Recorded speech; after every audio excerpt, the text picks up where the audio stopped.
জুলাই স্মৃতি জাদুঘর। তো কয়েকদিন থেকে আমি প্ল্যান করতেছি যে জুলাই স্মৃতি জাদুঘরে ঘুরতে যাব। তো ঘুরতে যাব সেটা সময় করে করে আর হয় না। তো অবশেষে আজকে ঘুরতে চলে আসলাম জুলাই স্মৃতি জাদুঘরে।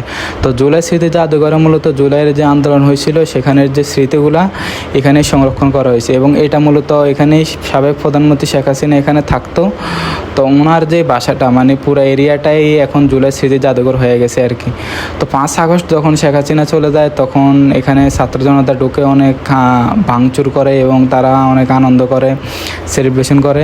তো এখানে যে ভাঙচুর করা হয়েছে সেগুলোকে তারা সংরক্ষণ করছে সরকার, এবং সেগুলোকে সেভাবে রাখছে।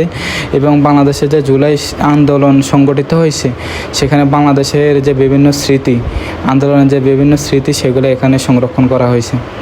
তো এখানে আসলাম, আসার পর দেখতেছি যে মানে ছাত্র জনতা মানে ভেঙে অবস্থা খারাপ করে ফেলছে। এই যে উপরে দেখতেছেন ভাঙা, পাশেই ভাঙা, মানে ভেঙে চুরে, এবং নিচে যে গ্লাসের উপর তারা করছে নিচে অনেক ভাঙা ছিল।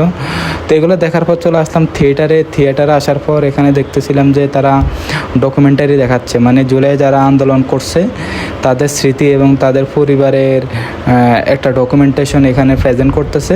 তো এগুলো দেখে আমরা চলে আসলাম এখানে। আন্দোলনের যে স্মৃতিগুলো, বিভিন্ন আন্দোলনের এখানে স্মৃতিগুলো তারা সংরক্ষণ করছে। এটা হচ্ছে আপনার পিলখানা যে ট্র্যাজেডি, সেই ট্র্যাজেডির স্মৃতি। তো এখানে সবাই লাল টেলিফোনে কথা বলতেছে, সিরিয়াল অনেক লম্বা, মানে মানুষ সিরিয়াল ধরে কথা বলতেছে।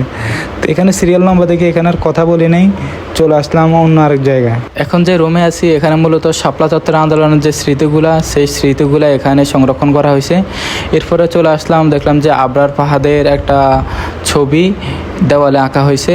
তো আবরার ফাহাদ মূলত ভারতীয় আধিপত্যবাদের বিরুদ্ধে তিনি লেখালেখি করছেন, এরপরে তিনি হামলার শিকার হন এবং পরবর্তীতে তিনি মৃত্যুবরণ করেন। তো আবরার ফাহাদকে বলা হয় যে ভারতীয় আধিপত্যবাদের বিরুদ্ধে প্রথম শহীদ যিনি হয়েছেন তিনি হচ্ছেন আবরার ফাহাদ। তো এখানে আরেকটা রুমে চলে আসলাম, এখানে এসে দেখি যে সবাই লাল টেলিফোনে কথা বলতেছে, মানে এখানে বিভিন্ন নাম্বার আছে, আপনি কার কথা বলতে চান এখানে আপনার লিস্ট আছে, তো আপনি সেভাবে কথা বলতে পারবেন। তো আমিও সিরিয়ালে দাঁড়ায় সিরিয়াল পাইলাম, আমিও কথা শুনতেছিলাম।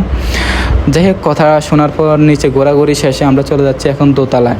তো দোতলা যাওয়ার পর এখানে দেখি যে এখানেও অনেক কিছু আছে, এবং আন্দোলনের যে স্মৃতিগুলো সেখানে এখানে একটা মিউজিয়ামের ভিতর চারপাশে স্ক্রিনে দেখাচ্ছে।